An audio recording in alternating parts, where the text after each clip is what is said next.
Hari ini kita merayakan, kita bersuka cita merayakan kemenangan Tuhan kita atas maut, yang juga adalah kemenangan kita yang terjadi lebih dari 2000 tahun lalu.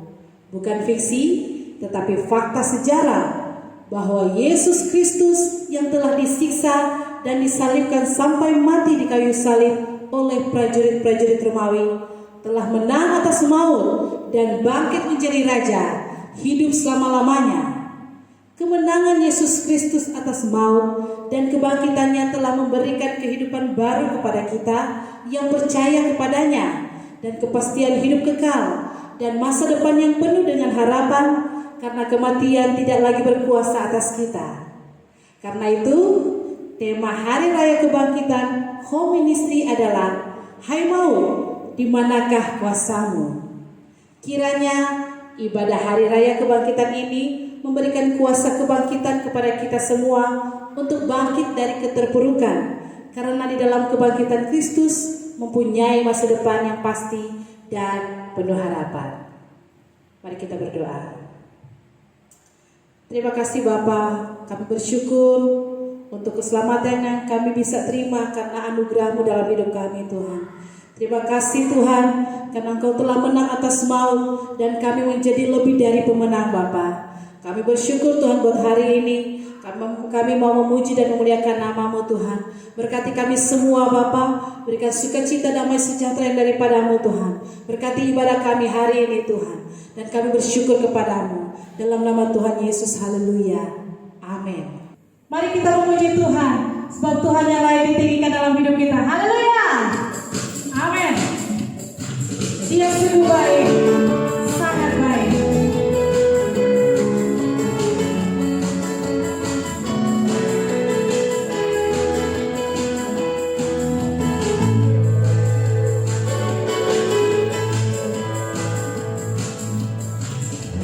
Dia mati bagiku, Dia mati bagiku, Yesus Tuhan penyelamatku.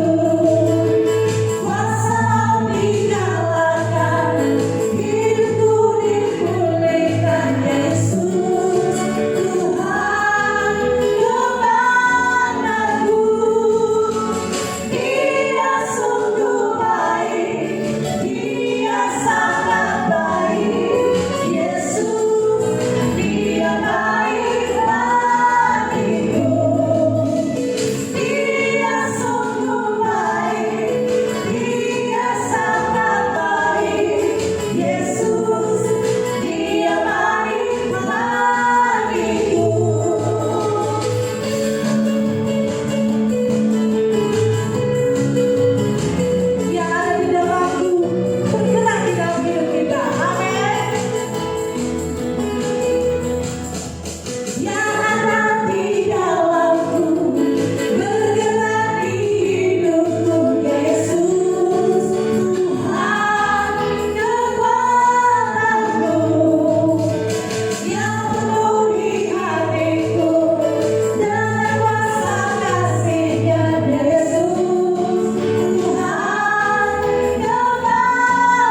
telah bangkit.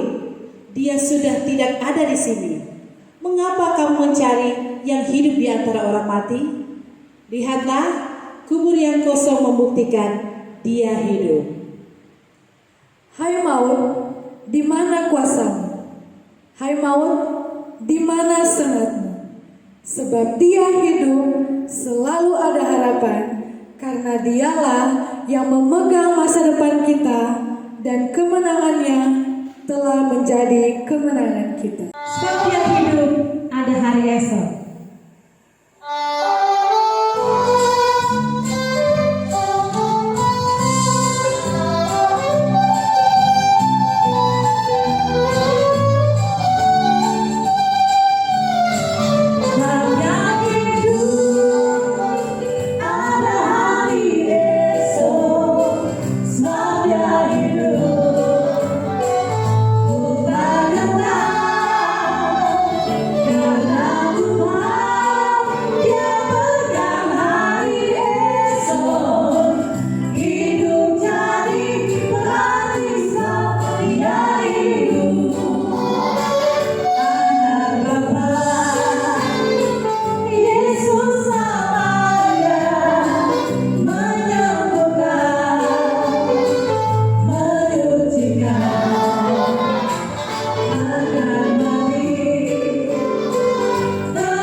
I love you, Lord,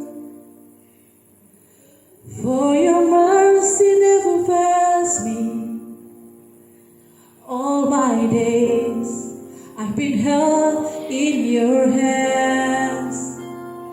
From the moment that I wake up till I lay my head, oh, I will sing of the goodness of God. And all my life you have been faithful. And all my life you have been so, so good. With every breath that I am able, oh, I will sing of the goodness of God.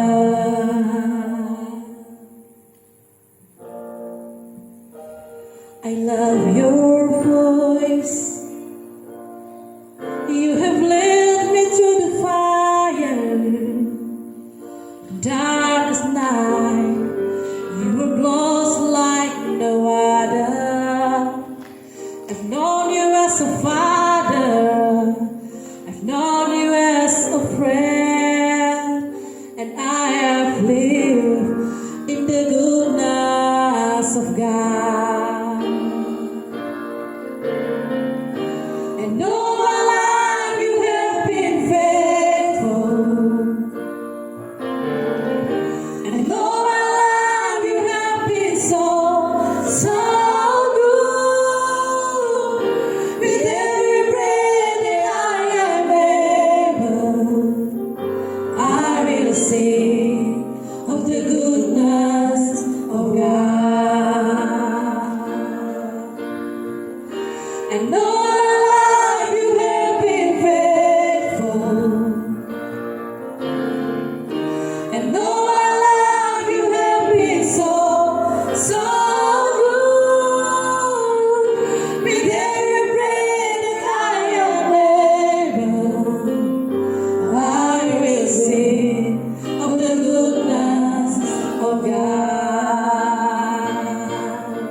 Barang siapa percaya kepadaku, ia akan hidup walaupun ia sudah mati.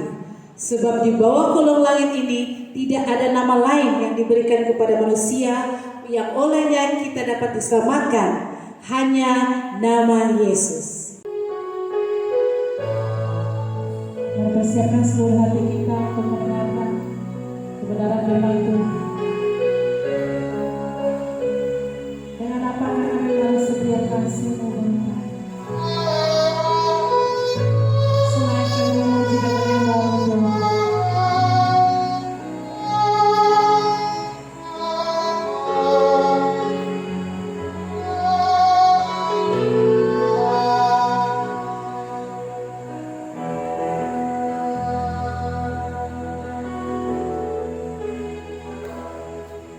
Tuhan yang setia, Bapa yang mulia, kasih-Mu besar Tuhan, Kau pulihkan hidupku. Kaulah harapanku,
Shalom, Jemaat Home Ministry dimanapun Anda berada. Pada hari ini kita merayakan Hari Kebangkitan Tuhan kita, Yesus Kristus.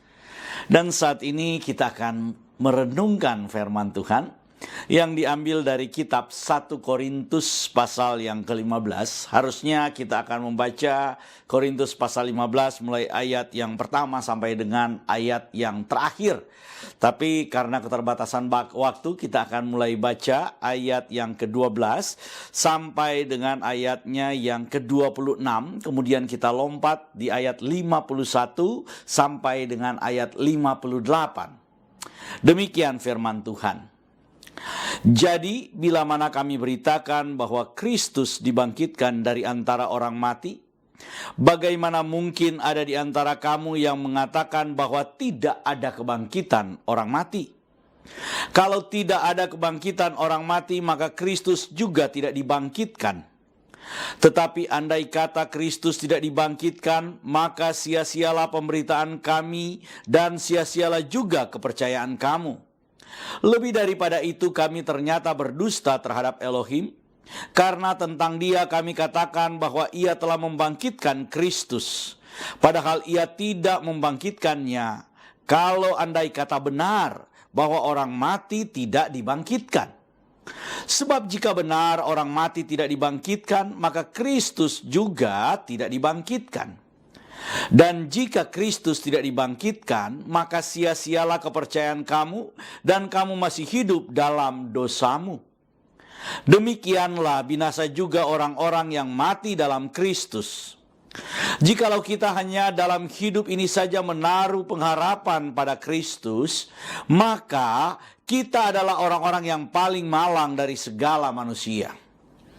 Tetapi yang benar ialah bahwa Kristus telah dibangkitkan dari antara orang mati sebagai yang sulung dari orang-orang yang telah meninggal. Sebab sama seperti maut datang karena satu orang manusia, demikian juga kebangkitan orang mati datang karena satu orang manusia. Karena sama seperti semua orang mati dalam persekutuan dengan Adam, demikian juga semua orang akan dihidupkan kembali dalam persekutuan dengan Kristus. Tetapi tiap-tiap orang menurut urutannya. Kristus sebagai buah sulung. Sesudah itu mereka yang menjadi miliknya pada waktu kedatangannya. Kemudian tiba kesudahannya, yaitu bila mana ia menyerahkan kerajaan kepada Elohim Bapa, sesudah ia membinasakan segala pemerintahan, kekuasaan, dan kekuatan. Karena ia harus memegang pemerintahan sebagai raja, sampai Elohim meletakkan semua musuhnya di bawah kakinya. Musuh yang terakhir yang dibinasakan ialah maut. Kita loncat saudara di ayat 51. Ayat 51 firman Tuhan berkata begini. Ayat 51.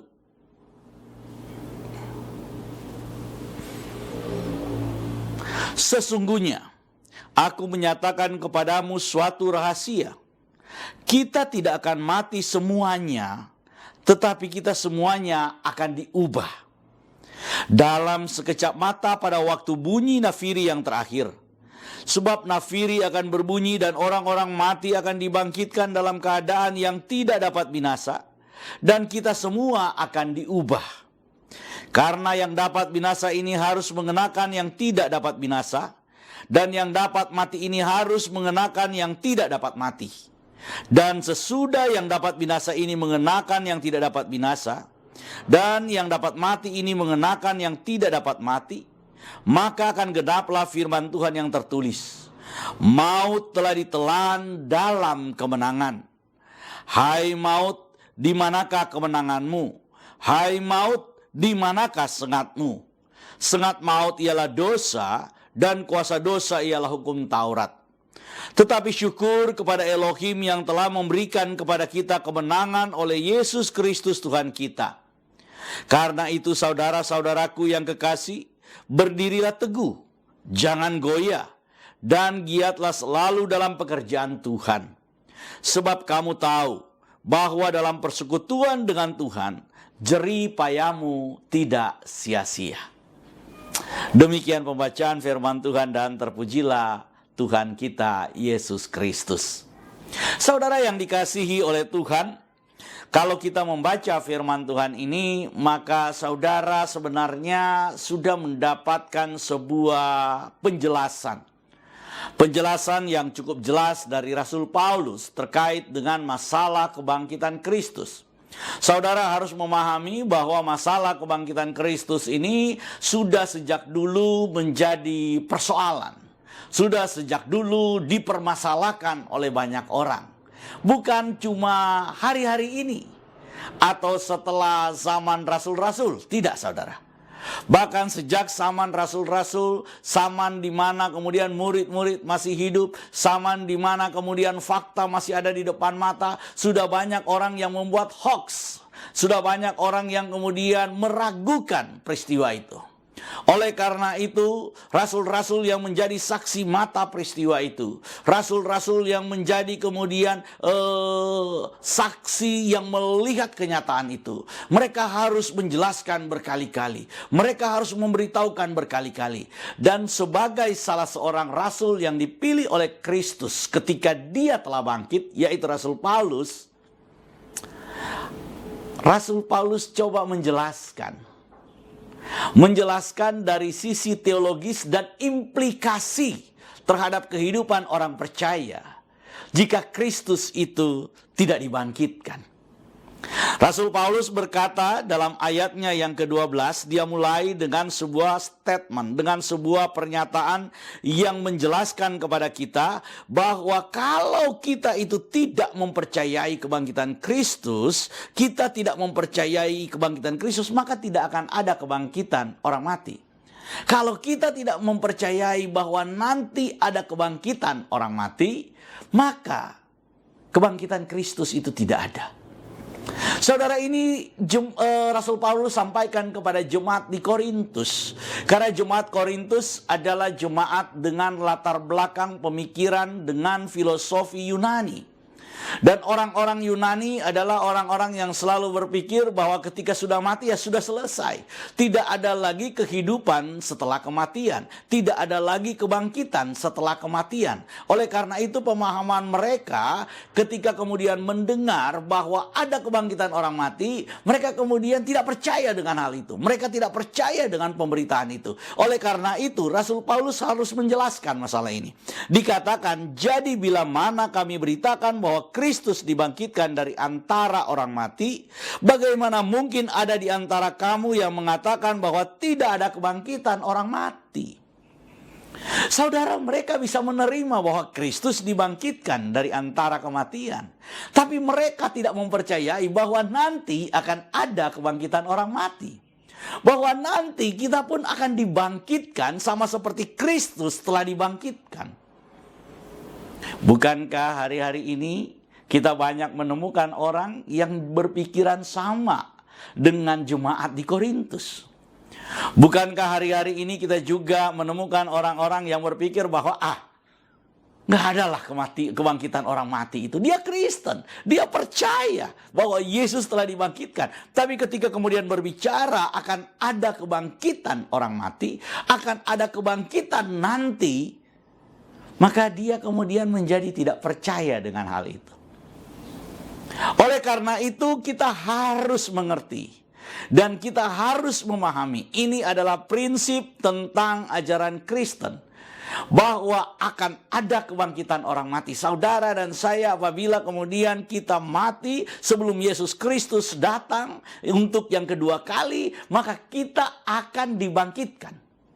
Sekali lagi, apabila saudara percaya bahwa Yesus telah dibangkitkan dari antara orang mati, maka kita juga harus percaya bahwa ada waktunya nanti kita juga akan dibangkitkan. Karena Rasul Paulus bilang kalau tidak ada kebangkitan orang mati, maka Kristus juga tidak dibangkitkan.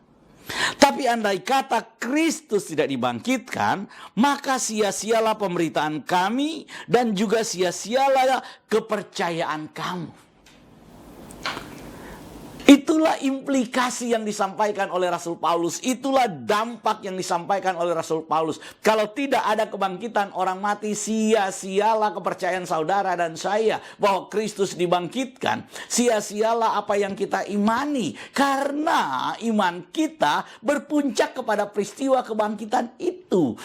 Iman kita ini saudara bukan berpuncak kepada kita masuk sorga, bukan. Iman kita berpuncak kepada di mana kita dibangkitkan, tubuh kita diserupakan. Tubuh kita itu mengambil tubuh kebangkitan Kristus. Kita mengenakan tubuh yang baru, kita mengenakan rupa yang baru. Yaitu rupa siapa? Rupa Kristus itu. Oleh karena itu saudara, inilah puncak dari iman kita. Bahwa kita percaya ketika kita beriman kepada Kristus, maka kita akan menjadi sama, memiliki tubuh yang sama, tidak dikuasai oleh maut. Kita memiliki tubuh kebangkitan yang akan nanti masuk di dalam kerajaan Kristus. Oleh karena itu mari kita baca sama-sama ayat selanjutnya, ayat 15. Rasul Paulus kemudian berkata, lebih daripada itu kami ternyata berdusta terhadap Elohim. Karena tentang dia, tentang Yesus kami katakan bahwa ia, Bapa, telah membangkitkan Kristus. Padahal ia tidak membangkitkannya. Kalau andai kata benar bahwa orang mati tidak dibangkitkan. Sebab jika benar orang mati tidak dibangkitkan, maka Kristus juga tidak dibangkitkan. Dan jika Kristus tidak dibangkitkan, maka sia-sialah kepercayaan kamu dan kamu masih hidup dalam dosamu. Kemarin saya sudah berbicara tentang pengampunan dosa, saudara. Saya sudah berbicara tentang bagaimana prinsip pengampunan dosa itu. Saya sudah berbicara tentang apa efek, dampak, manfaat pengampunan dosa itu untuk saudara dan saya.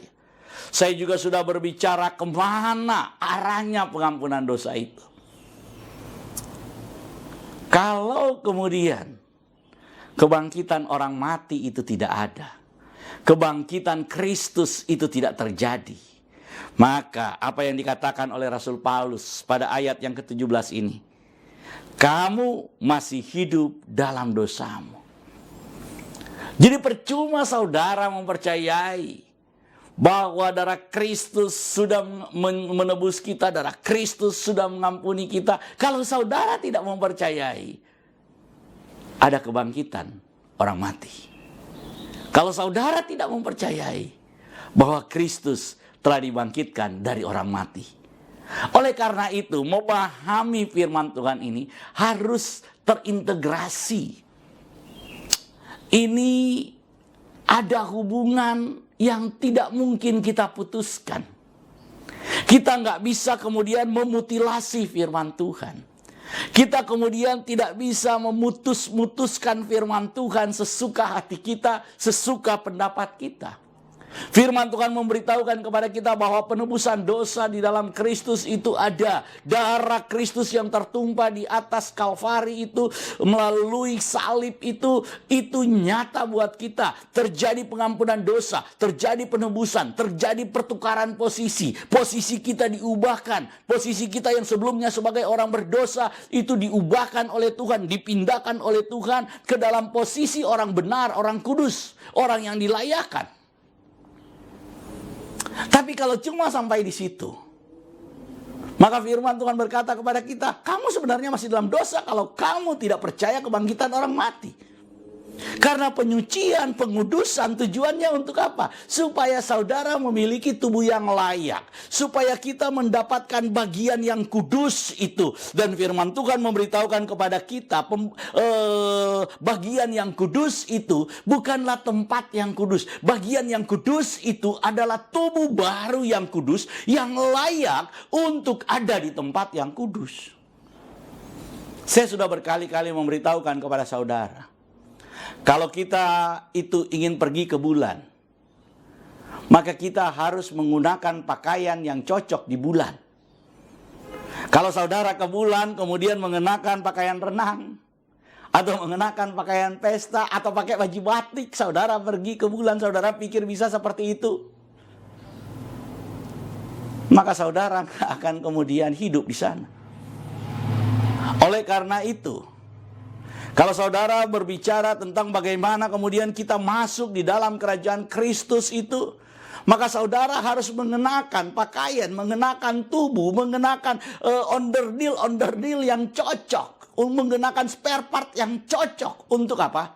Untuk ada dalam kerajaan Kristus. Oleh karena itu saya ingin beritahu kepada saudara, lewat firman Tuhan ini, bahwa kita akan dibangkitkan pada waktu Kristus datang yang kedua kali. Ada kebangkitan orang mati. Jadi saudara, ketika saudara percaya kepada Yesus, Rasul Paulus berkata pada ayat yang ke-58, akhir dari bacaan kita, bahwa jerih lelahmu tidak sia-sia. Apa yang kau lakukan, pekerjaanmu tidak sia-sia. Pekerjaan pemberitaan Injilmu, pekerjaan yang sudah kalian kerjakan hari-hari ini, yang sudah kita kerjakan, itu tidak akan pernah sia-sia. Rasul Paulus katakan, firman Tuhan katakan, bahwa apa yang kamu kerjakan, itu mendapat bagian yang lebih besar. Lebih besar, saudara. Upah yang kita dapatkan lebih besar dari semua yang kita kerjakan. Untung besar, saudara. Oleh karena itu, perhatikan baik-baik. Perhatikan baik-baik. Jikalau kita hanya dalam hidup ini saja menaruh pengharapan pada Kristus, maka kita adalah orang-orang yang paling malang dari segala manusia. Tetapi yang benar, kata Rasul Paulus, sekarang yang benarnya. Yang benar ialah ayat 20. Yang benar ialah bahwa Kristus telah dibangkitkan dari antara orang mati sebagai yang sulung dari orang-orang yang telah meninggal. Nah, saudara, perhatikan apa yang kemudian firman Tuhan ini ingin sampaikan kepada kita. Bahwa Yesus Kristus itu menjadi buah sulung kebangkitan. Kalau dia adalah buah sulung kebangkitan, selanjutnya firman Tuhan berkata akan ada saudara-saudaranya. Kalau dia buah sulung kebangkitan, maka akan ada yang lain. Kalau dia menjadi yang pertama, dia menjadi blueprintnya, dia menjadi contohnya, maka orang-orang yang ditebusnya akan diberi tubuh yang sama, akan mengenakan tubuh yang sama, dan mereka juga akan mengalami peristiwa yang sama yang dialami oleh Kristus, karena Kristus sudah memberikan contoh, beginilah caranya. Jadi kalau kita percaya kepada Tuhan Yesus, kita bukan cuma percaya apa kata orang. Kita bukan cuma percaya akan cerita. Kita bukan cuma percaya tentang sesuatu. Ketika kita percaya kepada Tuhan Yesus, maka kita percaya tentang sebuah peristiwa yang nyata, yang real, yang terjadi, yang disaksikan. Firman Tuhan katakan disaksikan oleh 500 lebih orang secara bersamaan. Saudara perhatikan, saksinya bukan cuma 2 atau 3 orang. Atau tanpa saksi. Saudara bukan kemudian menerima klaim, ada pewahyuan yang cuma disaksikan oleh penerima wahyu itu. Kita tidak menerima klaim seperti itu. Kepercayaan kita adalah kepercayaan yang disaksikan oleh banyak orang yang melihat peristiwa itu secara langsung. 500 lebih orang melihat peristiwa kebangkitan Kristus. Saudara perhatikan, apakah Yesus kemudian tidak mati? Ada orang yang bilang bahwa yang disalibkan itu bukan Yesus. Kalau yang disalibkan bukan Yesus, kenapa yang dibangkitkan Yesus? Kalau yang disalibkan misalnya Yudas, harusnya yang dibangkitkan Yudas. Tapi kenapa Yudas tetap mati? Dan dia bukan mati disalib. Sejarah, kemudian catatan-catatan historis, bahkan tempat sampai hari ini memberitahukan bahwa Yudas itu bunuh diri. Dan tempatnya itu adalah Hakaldama. Ada tempatnya. Jadi bukan kemudian hasil rekayasa orang. Bagaimana mau direkayasa? Pada saat itu orang Kristen tidak punya kekuatan. Pada saat itu yang berkuasa adalah prajurit Romawi, adalah pemuka-pemuka agama Yahudi. Oleh karena itu, saudara, kita sedang berbicara tentang sebuah realitas. Kita sedang berbicara tentang sebuah peristiwa. Dan melalui peristiwa itu kita diajarkan oleh firman Tuhan bahwa peristiwa yang sudah dikerjakan oleh Kristus itu juga akan kita alami, di mana kita akan dibangkitkan karena Kristus yang menjadi buah sulung, dia telah dibangkitkan. Dia adalah buah sulung kebangkitan itu. Dia adalah blueprint dari kebangkitan itu. Dia adalah contoh orang-orang yang dibangkitkan itu. Dan kita melihat bagaimana 500 orang menyaksikan ketika Yesus naik ke sorga. Saudara, Yesus nggak naik ke sorga menggunakan misalnya baling-baling bambu, atau menggunakan mesin Iron Man, atau menggunakan misalnya kuda yang bersayap. Tidak, saudara. Yesus naik ke sorga disaksikan banyak orang di kota Yerusalem.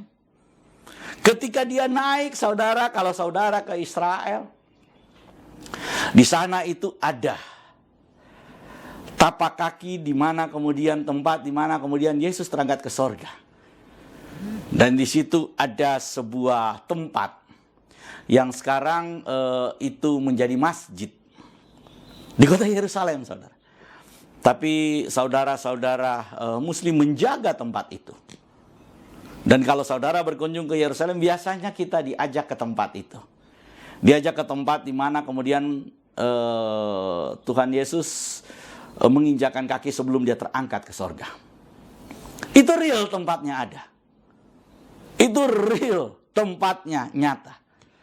Jadi ketika dia terangkat ke sorga, Kisah Para Rasul, kitab Kisah Para Rasul memberitakan, kitab Lukas memberitakan, dan kitab yang lain memberitakan bahwa Yesus terangkat ke sorga disaksikan oleh murid-muridnya. Disaksikan oleh orang-orang yang mengikutnya. Bukan cuma 1, 2, 3 orang, tapi puluhan orang yang ada di tempat itu menyaksikan dia naik, saudara. Dia naik perlahan-lahan sambil tangannya tetap memberkati sampai awan menutupnya. Saudara bisa bayangkan peristiwa kenaikan itu. Sampai murid-murid terus bengong melihat ke atas, sampai malaikat kemudian datang dan berkata, "Hai orang Galilea, apa yang kamu lihat ke atas?" Peristiwa ini nyata. Peristiwa ini bukan fiksi. Peristiwa ini bukan peristiwa yang samar. Peristiwa ini real. Oleh karena itu apa yang diberitakannya juga real, saudara. Tuhan Yesus berkata, "Aku akan datang kembali." Malaikat juga berkata, "Apa yang kamu lihat ke atas, Yesus yang kamu lihat naik akan turun dengan cara yang sama." Oleh karena itu, mari kita memahami firman Tuhan ini secara benar. Khotbah saya hari ini adalah khotbah yang mungkin sedikit berat. Tapi saya ingin beritahukan kepada saudara, hal ini harus disampaikan kepada jemaat. Jemaat harus mengerti hal ini. Oleh karena itu, ayat 21 berkata begini. "Sebab sama seperti maut datang karena satu orang manusia, demikian juga kebangkitan orang mati datang karena satu orang." Nah, saudara, hal ini harus kita pahami juga. Ada istilah di dalam kekristenan yaitu dosa warisan. Banyak orang kemudian berkata, masa dosa diwariskan? Utang aja nggak bisa diwariskan. Masa dosa itu diwariskan? Saudara, yang dimaksud dengan istilah dosa warisan itu, apa yang dikatakan oleh Rasul Paulus dalam ayat 21 ini. Sebab sama seperti maut datang karena satu orang manusia. Saudara-saudara jatuh dalam dosa itu karena apa yang dilakukan oleh Adam. Apa yang dilakukan oleh Adam membuat Adam diusir dari Taman Eden. Membuat Adam menerima apa yang disebut dengan hukum dosa dan hukum maut.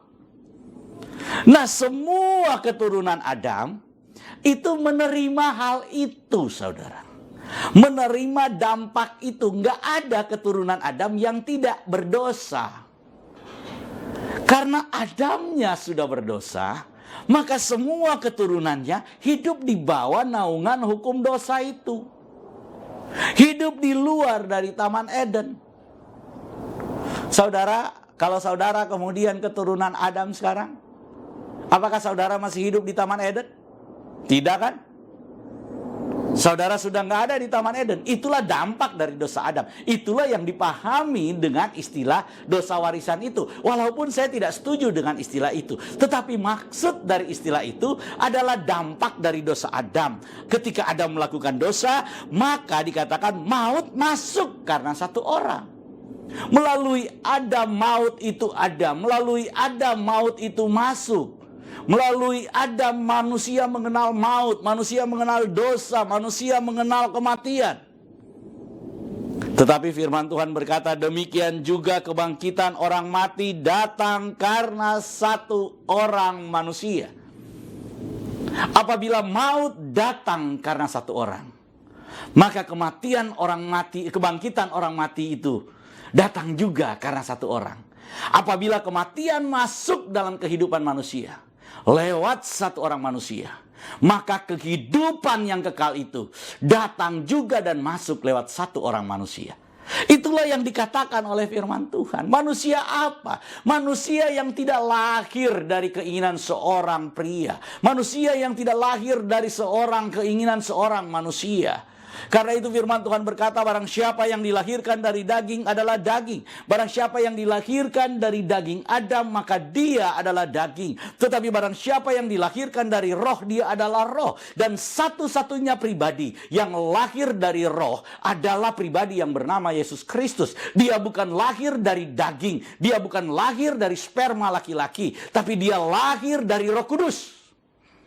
Barang siapa yang dilahirkan dari roh adalah roh. Kristus dilahirkan dari roh. Jadi ada dua model manusia. Yang pertama manusia daging, yaitu Adam. Dan yang kedua adalah manusia roh, yaitu Kristus. Dan setiap orang yang dilahirkan dari Adam, maka itu mewarisi daging Adam. Tetapi setiap orang yang lahir dari Kristus, yang lahir dari roh, maka dia dilahirkan dari roh. Oleh karena itu saudara, kita percaya bahwa kita secara de jure, kita adalah orang-orang yang dilahirkan dari roh. Yang membuat kita percaya Yesus bukan karena kita mau percaya Yesus. Yang membuat kita percaya Yesus dan tetap percaya Yesus, karena Roh Kuduslah yang membuat kita mengaku bahwa Yesus adalah Tuhan dan Juru Selamat. Kalau saudara dan saya bisa mengaku dan percaya bahwa Yesus adalah Tuhan dan Juru Selamat, maka itu adalah anugerah yang luar biasa buat kita. Itu bukan usahamu, itu bukan pekerjaanmu, tapi itu adalah kasih karunia Tuhan buat kita. Kasih karunia Tuhan yang melampaui akalmu. Kasih karunia Tuhan yang melampaui pikiranmu. Bukankah sebelum saudara percaya kepada Yesus, saudara justru menjadi orang-orang yang menentang Yesus? Saudara justru mungkin jadi orang-orang yang meremehkan Yesus. Saudara justru mungkin menjadi orang-orang yang tidak mau mengenal Yesus. Pernahkah ada di kepala saudara untuk percaya kepada Yesus sebelum saudara percaya Yesus? Enggak. Tapi kalau hari ini saudara menjadi orang-orang yang percaya kepada Yesus, maka itu adalah kasih karunia Tuhan buatmu. Itu tandanya engkau bukanlah manusia daging, tapi engkau adalah manusia roh. Oleh karena itu, mari kita baca ayat 22. Karena sama seperti semua orang mati dalam persekutuan dengan Adam, demikian juga pula semua orang akan dihidupkan kembali dalam persekutuan dengan Kristus. Saya sudah menjelaskan kemarin hari Jumat, saudara, bahwa maut tidak mampu menahan Kristus. Maut tidak mampu menahan tubuh kebangkitan. Maut tidak mampu menahan karena tubuh Adam sudah dieksekusi. Apabila satu perkara sudah dieksekusi, apabila satu perkara sudah dihukum, maka perkara itu tidak bisa dihukum kedua kali. Itu prinsipnya.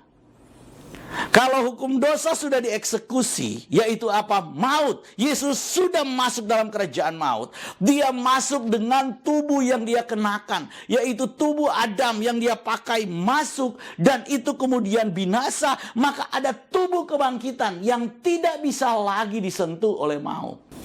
Saudara, saya ingin menunjukkan sebuah peristiwa. Mari kita baca terlebih dahulu dalam Kolose. Kolose pasal yang kedua ayatnya yang ke-15. Firman Tuhan berkata begini. Ia telah melucuti pemerintah-pemerintah dan penguasa-penguasa dan menjadikan mereka tontonan umum dalam kemenangannya atas mereka. Jadi saudara, apa yang dimaksud oleh Rasul Paulus tentang maut telah ditelan di dalam kemenangan. Kemudian dia katakan, hai maut, di manakah kemenanganmu? Hai maut, di manakah sengatmu? Sengat maut adalah dosa dan bla bla bla bla. Maksudnya itu adalah maut telah ditelan di dalam kemenangan karena Kristus telah melucuti pemerintah-pemerintah dan penguasa-penguasa, dan mereka dijadikan tontonan umum di dalam kemenangan Kristus. Saudara, dalam kitab Injil itu dijelaskan, diceritakan bahwa ketika Yesus bangkit, maka Yesus mampir di kuburannya. Injil Yohanes menyaksikan seperti itu. Dia mampir di kuburannya. Ketika dia mampir di kuburannya, kemudian ada wanita-wanita yang pagi-pagi sudah datang ke tempat itu. Kemudian wanita-wanita ini, khususnya Maria, itu kemudian mendatangi, ingin menyentuh Yesus pada saat itu. Yesus kemudian katakan, jangan sentuh saya dulu, aku belum pergi kepada Bapa.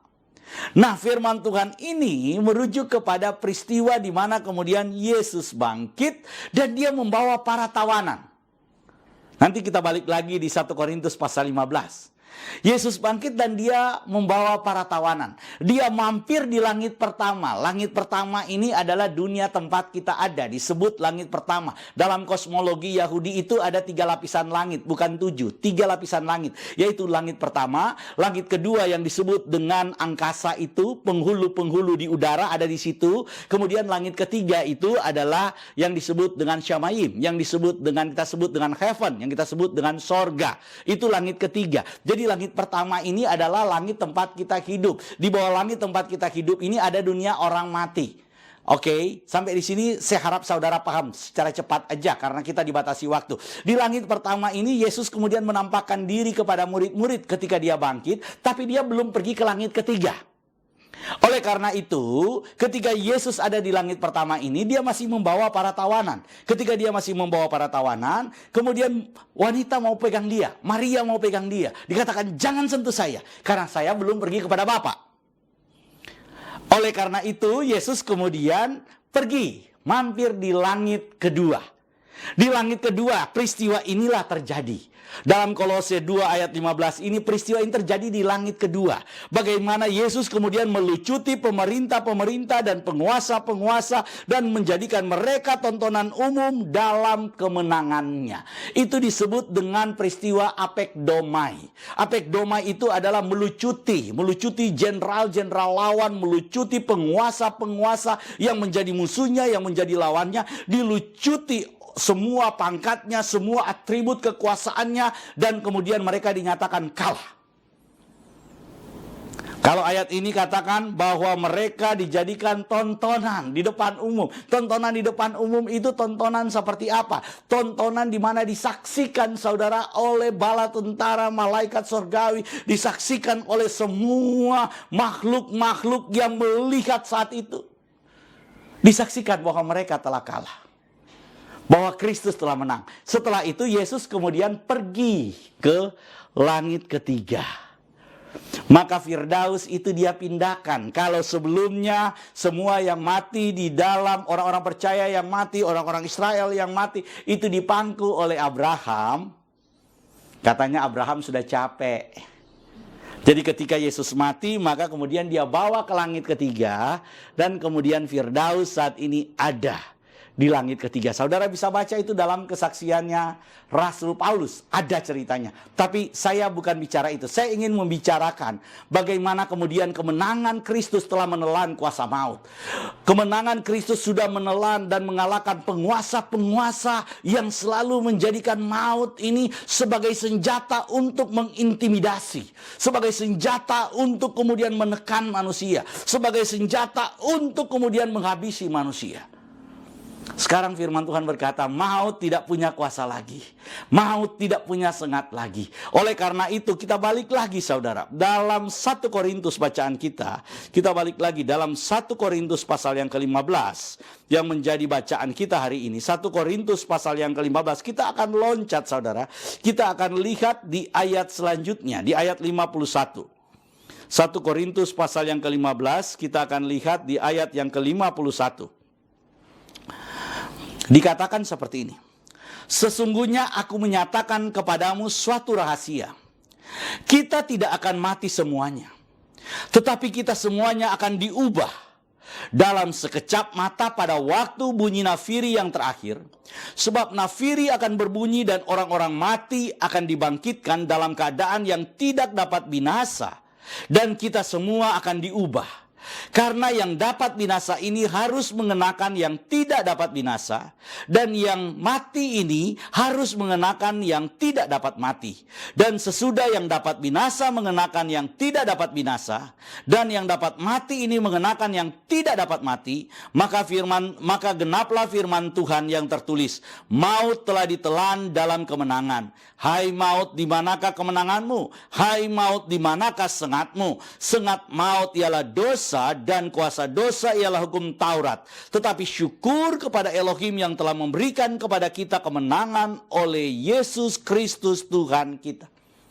Saudara, ayat ini memberitahukan kepada kita akan ada sebuah peristiwa di mana kemudian tubuh yang dapat mati ini, tubuh yang kita kenakan ini, tubuh yang binasa ini akan mengenakan tubuh yang tidak dapat mati, akan mengenakan tubuh yang tidak dapat binasa. Dan setelah kita mengenakan tubuh yang tidak dapat binasa ini, maka firman Tuhan berkata kita akan terangkat bersama dengan Kristus dalam sekejap mata. Jadi orang-orang yang mati dalam Kristus itu akan dibangkitkan, diubahkan. Dan kita yang hidup, yang masih hidup, diubahkan. Ketika Yesus datang, orang-orang yang mati, yang percaya di dalam Yesus, mereka dibangkitkan, diberikan tubuh yang baru. Kita yang hidup diubahkan, mendapatkan tubuh yang sama, tubuh yang baru yang sama dengan tubuh Yesus. Dan sekejap mata kita kemudian naik bertemu dengan Yesus. Yesus menjadi buah sulung kebangkitan yang sudah menunggu kita di langit kedua. Dia turun dari langit ketiga. Dia turun ke langit yang kedua. Dia tidak turun sampai ke dunia. Dia tidak turun sampai langit pertama. Dia berhenti di langit kedua. Dan kemudian dia menjadi buah sulung. Menjadi contoh. Menjadi magnet. Bahwa semua yang memiliki tubuh yang sama dengan dia terhisap, terangkat bertemu dengan dia. Oleh karena itu maut tidak mampu lagi menyentuh mereka. Oleh karena itu maut tidak mampu lagi berkuasa untuk menarik mereka di dalam kematian. Gak bisa lagi. Gak bisa lagi maut menahan. Gak bisa lagi maut menarik. Gak bisa lagi maut menuntut. Gak bisa lagi hukum dosa itu diberlakukan kepada orang-orang percaya. Oleh karena itu saudara yang dikasihi oleh Tuhan Yesus Kristus, kebangkitan Kristus ini bukan cuma sekedar perayaan. Tapi kebangkitan Kristus ini adalah sebuah peringatan untuk mengingatkan kita bahwa Yesus telah dibangkitkan 2000 tahun yang lalu menjadi buah sulung. Dan kita mendapat bagian dalam kebangkitan Kristus yang akan diangkat bertemu dengan Yesus di awan-awan. Dan pada saat peristiwa itu terjadi, saudara dan saya menjadi orang-orang yang mengalami hal itu. Menjadi orang-orang yang mendapat bagian peristiwa itu. Selamat merayakan kebangkitan Kristus. Selamat memperingati kemenangan kita. Apapun yang kita alami. Kalau maut sudah dikalahkan, maka masalah apapun kita percaya ada kebangkitan, kita percaya ada pemulihan, kita percaya ada kekuatan, kita percaya ada penyertaan Tuhan, kita percaya ada jalan dari Tuhan. Selamat memperingati hari kebangkitan Tuhan Yesus Kristus. Tuhan memberkati kita semua. Amin. Sobat Home Ministry dimanapun Anda berada, saat ini kita akan masuk dalam sakramen perjamuan kudus. Dan saya persilakan saudara yang ada di rumah untuk bangkit berdiri. Bagi saudara-saudara yang saat ini sudah menyiapkan sarana perjamuan kudus, mohon dipegang. Dan kita akan doakan sama-sama. Di dalam nama Tuhan Yesus saat ini kami mengangkat roti dan anggur ini. Kami kuduskan, kami sucikan di dalam nama Tuhan Yesus menjadi layak digunakan untuk perjamuan kudus ini. Dalam nama Tuhan Yesus, haleluya, amin. Saudara, dengarkanlah ketetapan perjamuan kudus. Yesus berfirman, "Akulah roti hidup yang telah turun dari sorga. Jikalau seorang makan dari roti ini, ia akan hidup selama-lamanya. Dan roti yang kuberikan itu ialah dagingku, ia akan kuberikan untuk hidup dunia." Maka kata Yesus kepada mereka, "Aku berkata kepadamu, sesungguhnya jikalau kamu tidak makan daging anak manusia dan minum darahnya, kamu tidak akan mempunyai hidup dalam dirimu. Barang siapa makan dagingku dan minum darahku, ia mempunyai hidup yang kekal, dan aku akan membangkitkan dia pada akhir zaman. Sebab dagingku adalah benar-benar makanan, dan darahku adalah benar-benar minuman. Barang siapa makan dagingku dan minum darahku, ia tinggal di dalam aku dan aku di dalam dia. Sama seperti Bapa yang hidup mengutus aku dan aku hidup oleh Bapa, demikian juga barang siapa yang makan aku akan hidup oleh aku. Inilah roti yang telah turun dari sorga, bukan roti yang dimakan nenek moyangmu dan mereka telah mati. Barang siapa makan roti ini, ia akan hidup selama-lamanya." Dan ketika mereka sedang makan, Yesus mengambil roti, mengucap syukur, memecah-mecahkannya, lalu memberikan kepada murid-muridnya dan berkata, "Ambillah, makanlah, inilah tubuhku." Sesudah itu Tuhan Yesus mengambil cawan, mengucap syukur, lalu memberikannya kepada mereka sambil berkata, "Minumlah kamu semua dari cawan ini, sebab inilah darahku, darah perjanjian yang ditumpahkan bagi banyak orang untuk pengampunan dosa." Kalau saudara percaya bahwa roti dan anggur ini adalah penyatuan dengan tubuh Tuhan Yesus Kristus, mari kita angkat lebih tinggi dari kepala kita dan mari kita sama-sama mengaku, dalam nama Tuhan Yesus, saya percaya inilah tubuh dan darah Tuhan Yesus. Kalau saya makan tubuh Tuhan Yesus Kristus dan minum darah Tuhan Yesus, maka saya percaya semua dosa-dosa saya telah diampuni oleh Tuhan. Saya percaya kalau saya makan tubuh Tuhan Yesus dan minum darah Tuhan Yesus, maka semua kutuk telah dipatahkan. Saya percaya kalau saya makan tubuh dan minum darah Tuhan Yesus, maka semua sakit penyakit saya telah disembuhkan.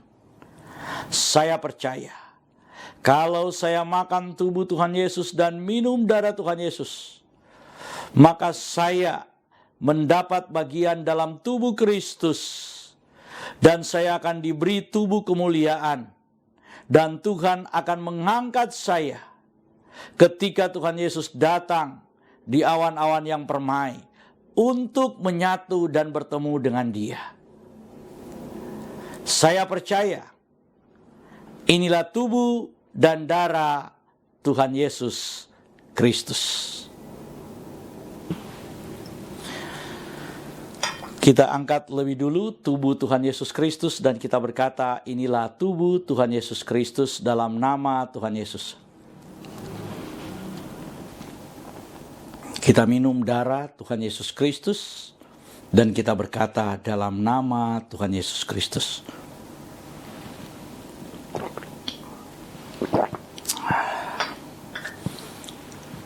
Mari kita mengucap syukur bersama-sama.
Jemaat Tuhan, kita sudah ada di penghujung ibadah kita hari ini.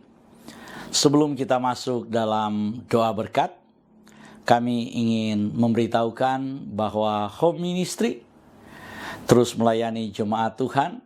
Dan saat ini kami sudah mengadakan ibadah minggu yang diadakan setiap minggu pertama, minggu ketiga, dan minggu kelima.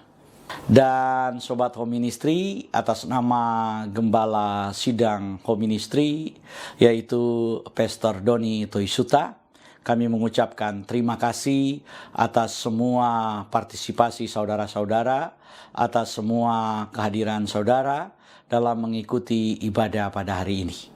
Kita akan mengakhiri ibadah kita. Mari angkat kedua belah tanganmu. Arahkan hati dan pikiranmu dan aminkan semua berkat yang diucapkan buatmu. Di dalam nama Tuhan Yesus, diberkatilah hidupmu. Diberkatilah keluarga, suami, istri, anak-anak, dan cucu-cucumu. Diberkatilah rumah tempat tinggalmu. Diberkatilah sumber-sumber mata pencarian, pekerjaan, dan karirmu. Diberkatilah tubuh jasmani dan kesehatanmu. Dan diberkatilah pertumbuhan rohanimu.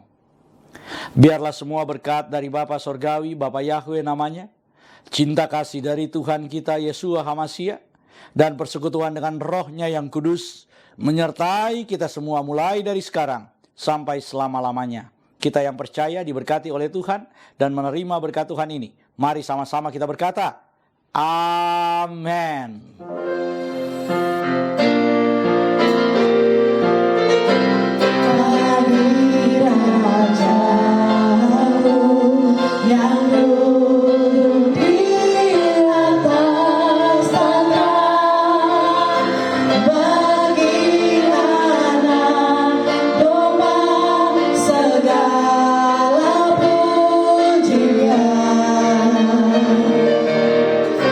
Dalam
Tuhan Yesus memberkati kita semua. Shalom.